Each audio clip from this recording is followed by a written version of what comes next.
إذا قلنا إن كرة القدم لم تشهد بداية صاروخية للاعب شاب من مدة طويلة جدا كبداية كيليان امبابي مش هنكون بنبالغ. حتى بداية ميسي ورونالدو اللي قفلوا اللعبة بعد كده ما كانتش بنفس حجم الانطلاقة اللي حظى بيها امبابي في بداية مسيرته. يمكن الوحيد اللي حظى ببداية مماثلة هو بيليه ملك اللعبة نفسه. واحنا هنا مش بنقارن بين اللاعبين دول. امبابي حتى الآن بعيد كل البعد عن أساطير كرة القدم، بالأخص واحنا بنبص عليهم بعد نهاية مسيرتهم ومبابي لسه في منتصف مسيرته. ولكن في نفس الوقت محدش يختلف على جودة الفرنسي صاحب ال25 عام. قد نختلف على قراراته وعلى اختياراته، ولكن أكيد مش على جودته. بس إيه هي البداية الصاروخية دي؟ وإزاي بسرعة الصاروخ قدر يوصل لأعلى قمة كرة القدم ويصبح من الخلفاء المحتملين لعصر ميسي ورونالدو رفقة باقي نجوم العصر الحالي طبعا. فمعاكم أحمد الجعفري، والنهاردة هنتكلم عن البداية الصاروخية لكيليان امبابي. في 1998 العام اللي فازت بيه فرنسا بأول كاس عالم ليها على أرضها، وفي بوندي أحد الأحياء الفقيرة المجاورة للعاصمة باريس اتولد كيليان امبابي لوتين. كان الابن الأول لويفريد الكاميروني الأصل اللي عمل كمدرب لكرة القدم في نوادي محلية منها نادي بوندي نفسه قبل أن يصبح وكيل لاعبين، وفايزة العماري الجزائرية الأصل لاعبة كرة اليد السابقة. وبعد مرور 20 عام في 2018 وقبل ما كيليان امبابي يكمل عامه ال20 يفوز مع فرنسا بكأس العالم الثاني في تاريخها. وحسب تصريح امبابي لRMC في 2017 كل ده كان مخطط ليه. كيليان واللي انضم للنادي المحلي لمنطقته AS بوندي وهو عنده 6 سنوات قضى سنين طفولته وبداية مراهقته وهو بيتابع نجمه المفضل ومثله الأعلى كريستيانو رونالدو. وهو واضح جدا مدى عشق امبابي للدوم في صورته من غرفته وهو عنده 14 سنة. وحسب الصحفي الفرنسي رونان بوشير اللي غطى حياة امبابي لسنين ان كيليان كان عنده مسار واضح عايز يمشي فيه من وهو طفل. في غرفته الصغيرة محاط بصور كريستيانو في كل الجهات، امبابي صاحب ال9 سنوات كان بيرسم مستقبله انه هيفضل في فرنسا في سنينه الأولى وهيمثل المنتخب الوطني ويفوز بدوري الأبطال، والهدف النهائي إنه يفوز بالبالون دور. وده ما كانش مشروع كيليان لوحده، ده كان مشروع العيلة كلها اللي سموه جراند بروجكت. وفي الوقت اللي ما كانش بيتدرب فيه مع نادي بوندي أهل امبابي كانوا بيهدفوا لمقابلة اللاعبين الكبار واللي ممكن يصبحوا مثل أعلى لكيليان زي تيري هنري وزين الدين زيدان. غير إن كيليان كان بيشاهد مباريات كرة القدم بدلا من المسلسلات والأفلام. ولو مستغرب إزاي كيليان الصغير التقى برونالدو، فده بسبب إن الفرنسي الصغير انهالت عليه العروض منذ البداية بسبب موهبته الخارقة، زي تشيلسي اللي عرض ضمه في 2010 وهو عنده 11 سنة واللي بالفعل سافر ليهم رفقة عائلته ولعب معاهم مباراة مع فريق تحت 12 سنة وفازوا بيها 8-0. في الرحلة دي قابل كارلو أنشيلوتي مدرب الفريق وقتها، وطبعا أسطورة البلوز ديديه دروجبا، وأهدوه قميص بالرقم 10 كمان علقوا في غرفته لما رجع. بس عائلة كيليان تمسكت بالجراند بروجكت واللي معناه بقائه في فرنسا في بداية مشواره. في فرنسا كيليان تلقى دعوة للانضمام لأكاديمية الاتحاد الفرنسي في كليرو فونتين، وهي نفس الأكاديمية اللي اتخرج منها لاعبين زي أنيلكا وهنري، واللي بتستقبل اللاعبين تحت 13 سنة وبتعتبر مصنع المواهب الفرنسية، واللي أثقلت موهبة كيليان في الوقت اللي استمر فيه مع نادي منطقته بوندي. وفي 2012 وفي الأسبوع اللي تم فيه كيليان عامه ال14 تلقى والده اتصال من ريال مدريد، واللي حصل مع تشيلسي تكرر مع الفريق الملكي وقتها. امبابي وأهله توجهوا لريال مدريد كهدية عيد ميلاد لكيليان، وهناك اتصور الصورة الشهيرة مع كريستيانو رونالدو. ولكن العائلة الإمبابية كانت واخدة قرار منذ البداية برفض عرض ريال مدريد. وبعد سنتين مفيدين جدا لامبابي في أكاديمية كليرو فونتين، كيليان صاحب ال15 عام يختار الانتقال لنادي الإمارة الفرنسية موناكو. موسم 2013-2014 شهد عودة موناكو لدوري الدرجة الأولى الفرنسي تحت قيادة كلاوديو رانيري. فريق الإمارة الفرنسية احتفل بصعوده بصرف أموال طائلة على الصفقات الجديدة، تحديدا 150 مليون. 100 مليون منهم ذهبت للتعاقد مع رادميل فالكاو وخميس رودريغيز طبعا. ولكن في نفس الصيف النادي الفرنسي أنهى التعاقد مع الموهبة الشابة كيليان امبابي قبل ما يتم عامه ال15. تعاقد طبعا لم يلقى الاهتمام الإعلامي وقتها، عدا مساعدة من صحيفة لبريزيان اللي حطت صورة امبابي بقميص موناكو بالرقم 7 تحت عنوان امبابي 14 سنة وبالفعل أغرى الأندية الكبيرة في أوروبا. وبعد موسم في الفريق الثاني لموناكو وفي 2 ديسمبر 2015 يشارك امبابي كبديل مع الفريق الأول لموناكو ضد نادي كان قبل ما يتم عامه 17 بكام أسبوع عشان يكسر رقم تيري هنري كأصغر من يحمل قميص موناكو والمسجل في 1994. وفي 20 فبراير ضد استام ترويس يكسر رقم تاني لهنري لما يسجل هدفه الأول في الدقيقة 93 عشان يصبح أصغر من يسجل لموناكو ب 17 سنة و62 يوم. كل ده قبل ما امبابي يمضي عقده الاحترافي الأول مع موناكو. في الموسم ده 2015-2016 امبابي لم يشارك سوى في 11 لقاء مع الفريق الأول وما سجلش غير هدف وحيد، ولكنه ساعد فريق موناكو تحت 19 عام للفوز بالكأس بعد الفوز على فريق لينز 3-1، وده بعد ما سجل هدفين وصنع الثالث. وأنهى موسمه الأول بالفوز مع منتخب فرنسا تحت 19 عام ببطولة أوروبا بعد ما سجل 5 أهداف في البطولة، منهم ثنائية الفوز نصف النهائي. الفوز بالبطولة رفقة المنتخب الفرنسي تحت 19 عام أذاقه لأول مرة الإحساس بالفوز بالبطولات الدولية. موسم 2016-2017 كان مختلف على كل الأصعدة لمبابي، الموسم اللي أعلن فيه عن نفسه لجمهور كرة القدم، والفرنسي كان محظوظ بزمايله في موناكو في الموسم ده، فالكاو وبرناردو سيلفا وليمار باكايوكو وموتينيو وميندي وفابينيو، وتحت قيادة البرتغالي ليناردو جارديم. ولكنه ما كانش محظوظ بالبداية اللي بدأ بيها الموسم. إصابة في الرأس في أول مباريات الموسم في الدوري الفرنسي خلته يغيب عن المباريات الخمس التالية لموناكو، وحتى لما رجع ظل حبيس مقاعد البدلاء لحد أكتوبر لما بدأ يرجع تدريجيا. وفي الفترة بين أكتوبر وديسمبر سجل صاحب ال17 عام 4 أهداف في 6 مباريات. وفي 14 ديسمبر 2016 سجل كيليان أول ثلاثية ليه في مشواره الكروي في فوز موناكو على أرض رين 7-0 في دور ال16 من كأس الرابطة الفرنسية عشان يصبح أول لاعب يسجل ثلاثية لموناكو في الكأس منذ سوني أندرسون في 97. وفي 11 فبراير 2017 بعد ما تم عامه 18 سجل امبابي أول هاتريك ليه في الدوري الفرنسي في الفوز على ميدز 5-0، الأمر اللي جعله ثاني أصغر لاعب يسجل ثلاثية في تاريخ الدوري الفرنسي بعد جيرمي مينز في 2005 واللي كان عمره 17 عام. ولكن مش الحاجات دي اللي جذبت أنظار العالم وجعلته حديث مشجعين كرة القدم الأول. اللي عمل كده كان اللي حصل في دوري الأبطال في الموسم ده. امبابي بعد عودته من الإصابة في أول الموسم شارك كبديل في 3 من مباريات المجموعة اللي تأهل منها موناكو، ولكن مع الوقت اللي هيواجه فيه موناكو نادي مانشستر سيتي في دور ال16 امبابي كان بالفعل سجل هاتريك في كأس الرابطة وهاتريك في الدوري وثبت أقدامه في التشكيلة الأساسية لنادي الإمارة. مانشستر سيتي كان وصل بالفعل لدور نصف النهائي لدوري الأبطال الموسم السابق تحت قيادة مانويل بلجريني، ومع الإعلان عن المدرب الأسباني بيب جوارديولا كمدرب للسيتي من بداية الموسم الكل كان متوقع عبور سهل للكتيبة الإنجليزية، ولكن موناكو أبهر الجميع أداء ونتيجة ومبابي كان متصدر المشهد. في مباراة الذهاب امبابي بدأ كأساسي بجوار القائد فالكاو في الهجوم وسجل هدف موناكو الثاني في ملعب الاتحاد اللي خسروها 5-3، وسجل الهدف الأول في مباراة العودة على ملعب موناكو واللي انتهت 3-1 لموناكو وأهلتهم لدور ربع النهائي. امبابي استمر في الأداء الثابت المتصاعد والتسجيل مع موناكو في الدوري، ولكن دوري الأبطال كان المسرح اللي بيشتعل فيه. هدفين ضد دورتموند في ذهاب ربع النهائي في مباراة انتهت 3-2 لموناكو، وهدف اللقاء الأول في مباراة العودة اللي انتهت 3-1 لموناكو برضه، واللي كانوا تأكيد إضافي على استحقاق الشاب الفرنسي للضجة اللي بتحصل حوله. ولكن مشوار موناكو في دوري الأبطال ينتهي حينما يصطدم بيوفنتوس ويخسر بمجموع اللقاءين 4-1،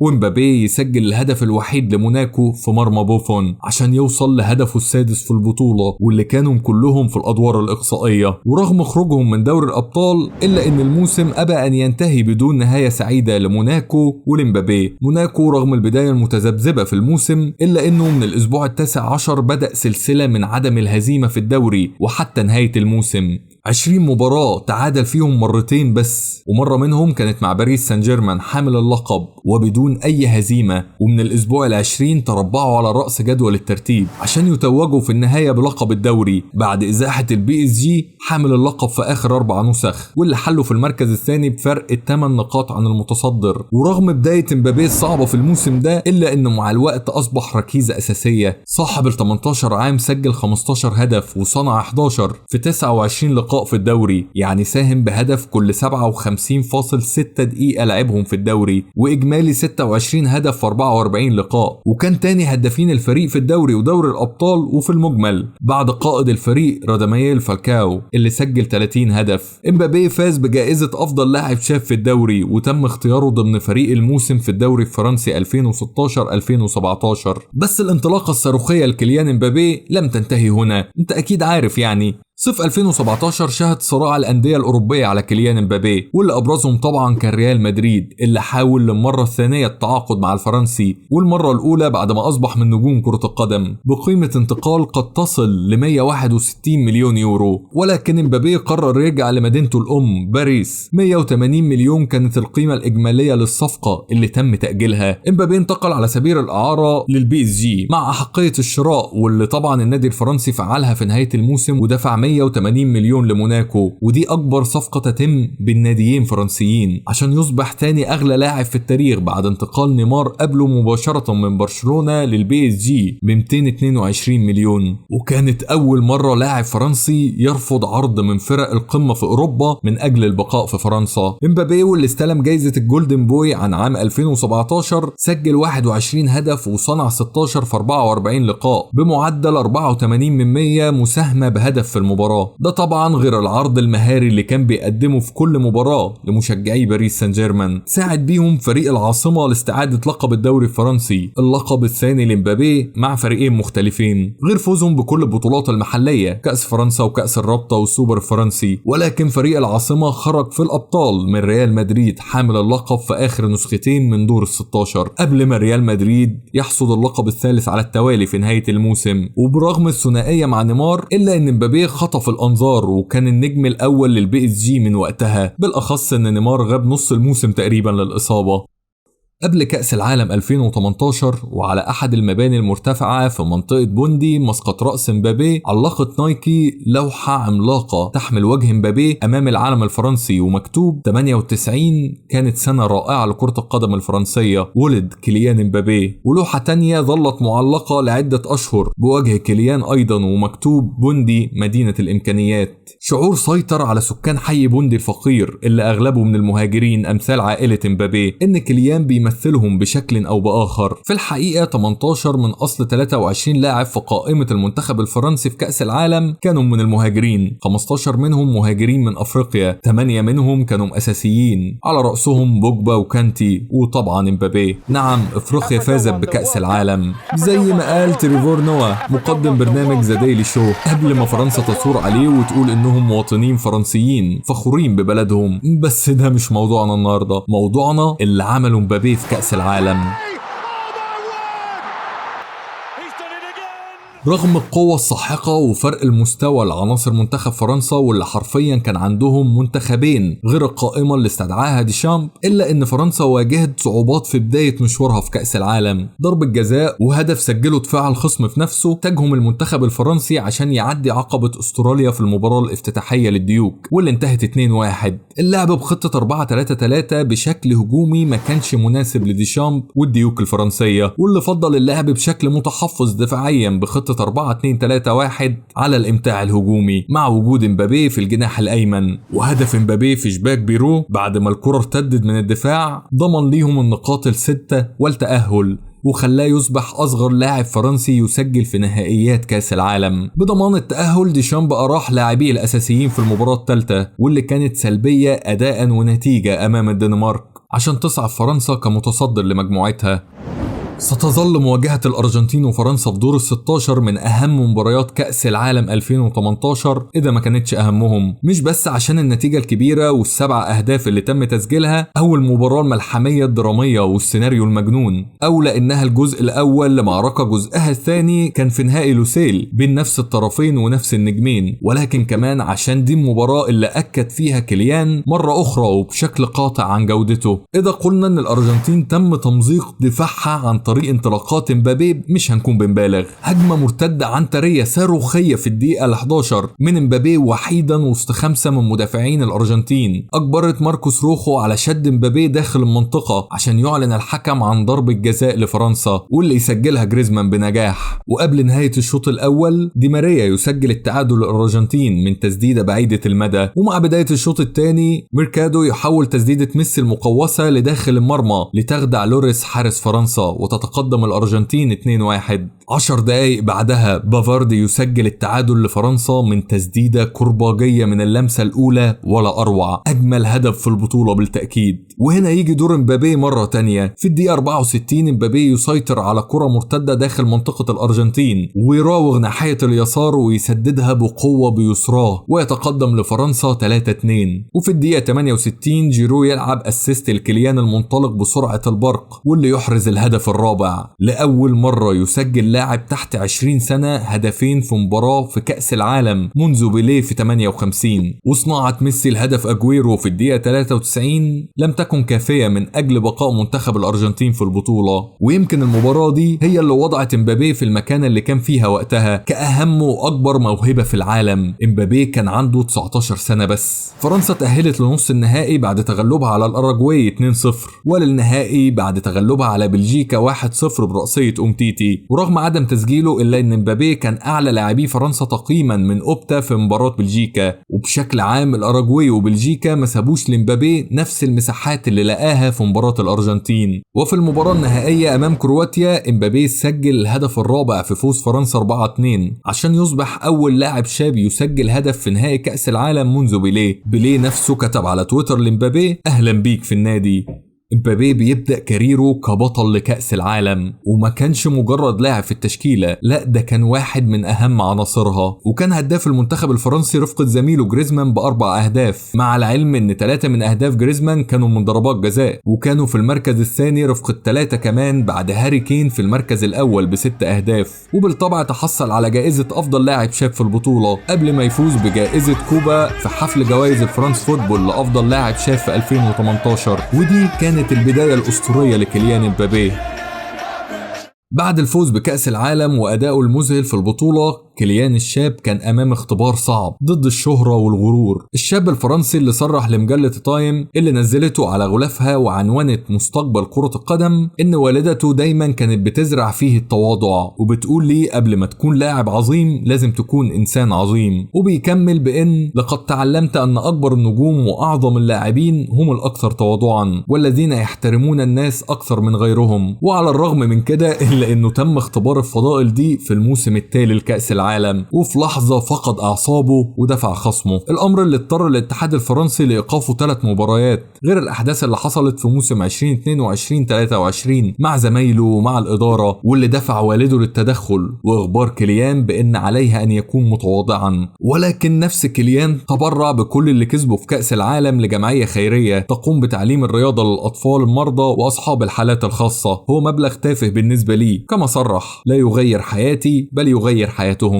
امبابي اللي عرف عنه الالتزام داخل وخارج الملعب واحترافيته العالية جدا من ساعة ما بدأ، عكس زمايل كتير ليه في فترات مختلفة في نادي باريس. وزي ما قال مدربه السابق أنطونيو ريكاردي حينما يستيقظ يفكر في كرة القدم، يأكل وهو يفكر في كرة القدم، يعيش حول كرة القدم، حتى في المدرسة يفكر في كرة القدم، فقط كرة القدم. كيليان لم ينسى جذوره في بوندي، بالعكس هو كان بياخد اللي اتعلمه معاه من المنطقة في كل المحافل العالمية زي ما هو نفسه بيقول في رسالة وجهها لنفسه، غير انه دائم الزيارة للمنطقة والنادي اللي بدأ فيه. وحتى اول مجموعة او كوليكشن تصممه نايكي خصيصا لكيليان امبابي في ديسمبر 2019 كان نايكي امبابي بوندي. فمش غريب تشوف جدارية بالارتفاع ده لامبابي في بوندي عن طفل حلم وحقق حلمه. في ال7 مواسم اللي قضاهم امبابي مع نادي العاصمة باريس نجح في الفوز بالدوري في 6 مناسبات عشان يرفع رصيده ل7 ألقاب دوري فرنسي، ولكنه فشل في تحقيق الأهم بالنسبة ليه وبالنسبة للنادي لما فشل في الفوز بدوري الأبطال واكتفى في مرة وحيدة بالتأهل للنهائي في 2020 قبل الهزيمة من بايرن ميونخ. وفشل أيضا بالفوز بالكرة الذهبية واللي أقصى مركز وصل ليه كان المركز الثالث خلف ليونيل ميسي وإيرلينغ هالاند في 2023. بعد كأس العالم العالم 2022 واللي قاد فيها فرنسا للمباراة النهائية وكان هداف البطولة وأحرز هاتريك في النهائي، هو الأول منذ هارست في 66.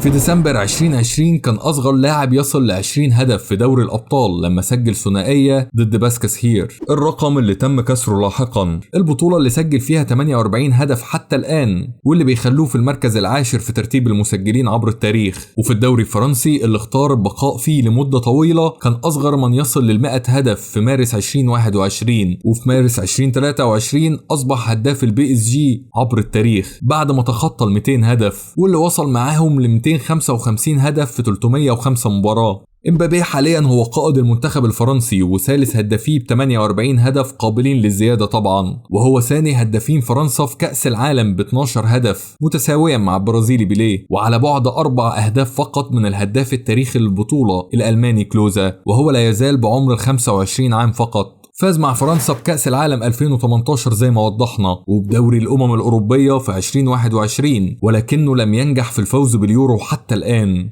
الاحتمالات في كرة القدم لا نهائية، ولكن تخيل صديق الرائع، ماذا لو كان مبابي هو بطل كأس العالم 2022، أو لو كان فاز بدوري الأبطال في 2020 مع باريس، أو لو كان انتقل لريال مدريد قبل 2023 أو 2020 أو 2017، ماذا كان سيحدث في عالم كرة القدم؟ وبعد انضمام مبابي رسميا لريال مدريد، هل أخيرا هيقدر يحقق الأهداف المتبقية في الجراند بروجكت، دوري الأبطال، البطولة اللي بتعتبر تخصص الفريق الملكي، والبالون دور، في الوقت اللي أسماء كتير تعتبر أقرب حاليا منه للجائزة؟ فهل هيقدر مبابي يختتم مسيرته بنفس القوة اللي بدأها بيها؟ ده اللي هنعرفه مع الوقت. شكرا ليك صديق الرائع لو كملت الفيديو لحد هنا، وكان معكم الرائع دائما أحمد الجعفري. سلام.